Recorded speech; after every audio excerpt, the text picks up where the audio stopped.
พี่จังยังปัดเอาว่าเตือนั้นยิบยืนมาฟังมีป่อกำนั้นใช้พี่เจ้าขอบคุณนะหลายในวันนี้เราเปิดมาฝันแล้วเจ้าจังจ้อยจังซ้อนว่าเงินทั้งหมดจะอุทิศไปหาแม่หานตาแม่หงเจ้าอาคากลับคืนมาเอาขอบตาลูกหน่อยว่าร้อยทวนนึกเป็นเอาเป็นทองว่าร้อยทวนสองเป็นเสื้อเป็นผ้า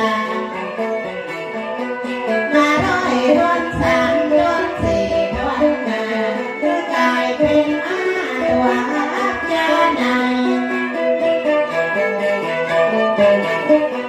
ว่าเจ้าไม่เลี้ยงอะไรตามปัจจัย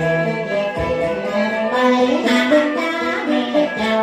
จะได้มองเราวันใดเธอแก่อย่าให้ห่วงหนาอย่าหนาห่วงเจ้ากันว่าขายเขาของได้หลายแสนพออย่าไปกินแหนงตั้งใดเนื้อเจ้าบอกว่าลูกปลายนั้นบอกว่าลูกเก่าขอเมื่อท่านเจ้าจงมีความจา